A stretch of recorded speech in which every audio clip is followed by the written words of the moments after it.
Homestead on the calendar? Spring, fall, playoff, championship? I say put Homestead on for every weekend.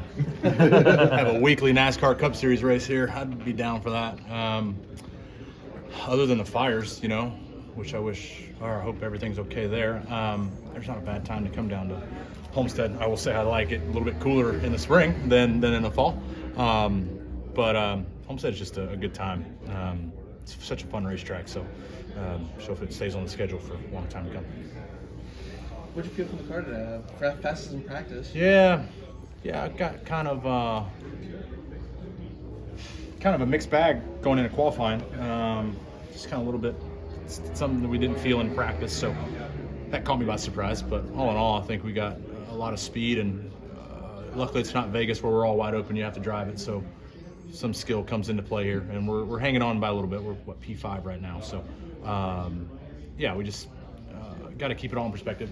Keep checking small boxes. Obviously, gun for the pole, but didn't get that, and it's okay. Can't win them all, but just to show up and have speed at a place where consistency is so important. I feel like our race car provides that opportunity to be consistent, and it's better than what we had last year. So that's all you can keep asking for is just improvements. How much of that is leaning on what the 45 was able to do here last year as well? It's like the 45 needs to lean on 23. No, it really he had a lot of input on what how things were set up and built for this weekend. And so that's big. Obviously we have races where we win, and you want to hone in and be better than that. And sometimes you miss it. I feel like we missed it a little bit for qualifying. But our overall race cars, I think, are really, really solid. So, just go on with that. Second most stage points this year.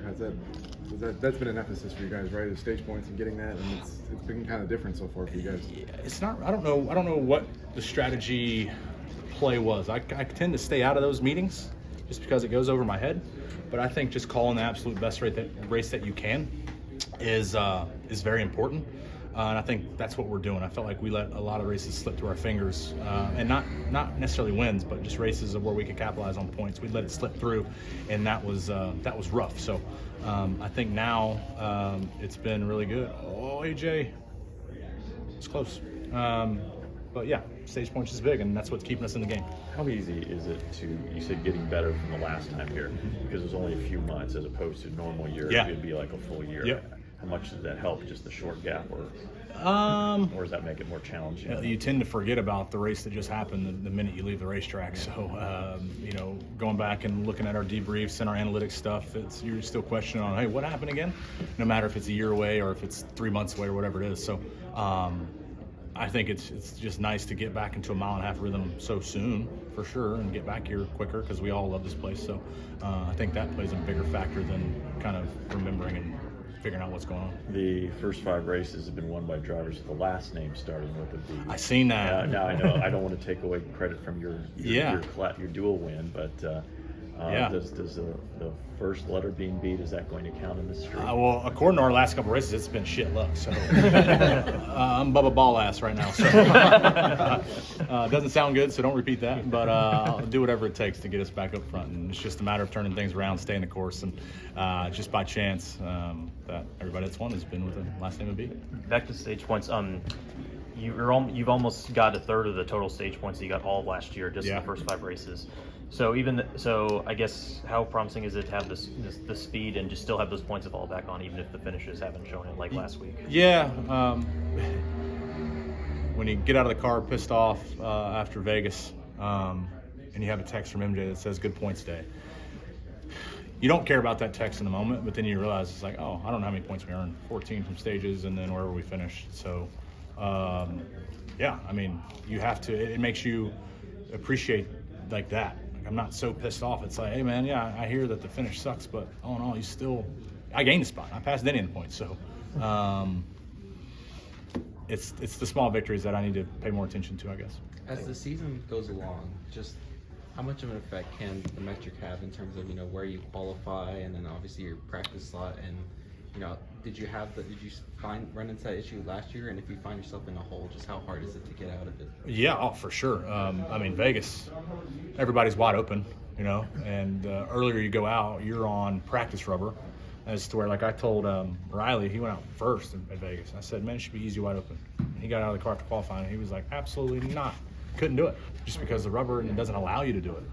And so the better the metric each and every weekend, the better off you're going to set yourself up. And then it puts more of the pressure on the driver, which is what we want. You know, after qualifying, I got out and I held it wide open. I did what I could, and that's what it was. The next car went out after me and held it wide open, and they went faster, and so forth and so on. And so the most important thing is, which we know, is Sundays and capitalizing on that. And I think that's what the rookie eye doesn't notice, as I'm saying, like rookie fans, just the outsiders looking in, is like, well, why'd you qualify so bad in Vegas? You know, it's like, well, we went out super early, and that definitely plays a factor. But it all stems from the crash we got into, our brakes blowing out in Phoenix. So it all matters, and so you have to keep that in perspective. And so you just want to do the best you can each and every time you step in the car. That just kind of depends on how your day is progressing and some of those things. You know, I feel like for us, you know, if there's an opportunity to win it, you're going to go for it. But at the same time, you know, like last week, restarting fourth, pushing Josh, not really seeing how him and Daniel, you just want to put yourself in, or give yourself the opportunity that if something were to happen and you're there. So I think it's lap by lap, but certainly putting yourself in the position is priority number one. How would you guys, the whole organization, assess the first 5 races, and is there a lot of confidence to come out of Vegas, seeing the speed that you and Busher had, and all of us? I was in the mix, yeah, absolutely. You know, I think from a company standpoint, definitely, you know, there's challenges that the beginning of this year can put you in. And I talked about last year, the metric being one of them, us going out in the first 3 or 4 cars in qualifying with the track just rubbered up, and there's less speed in it. So the later you can go out, the better opportunity you're going to have for a good starting spot on Sunday. So, you know, I mean, I feel like we're just going to keep on trucking along and making gains. But, you know, the first 5 races, you know, Daytona, we had the opportunity for a top 10. Atlanta, you know, there's things I definitely could have done better. And we ended up 18th with that wreck happening. And then Coda so I guess in a roundabout way, I feel like we've been certainly doing a good job, and you know, Phoenix and last week at Vegas certainly showed that. So hopefully, I'm looking forward to continuing to move on. You know, Homestead, Martinsville, Darlington, Bristol, all places that, you know, I really like, and we're just going to work hard and keep our heads down and keep digging. Now that Barry has won this season, you know, may not have been on everyone's radar to get a win this early in the playoffs, but now that he's won, you know, is it, you know, kind of like, all right, we can't really have mulligans, you know, we really got to go out and, you know, get a win before we get more wild cards out there? I mean, I expected him to win. You know, I think for people that aren't looking at it as close as we all do, maybe they didn't, but I know Josh is capable, and, you know, I know I'm capable, and many of us. It's just putting it all together. So, yeah, I think moving forward, just going to keep trying to put it all together. You can have speed, but what does a weekend like Las Vegas do, just in terms of morale? Not only just getting that top 3 finish, but your best on a non-super speedway. Yeah, confidence for the group.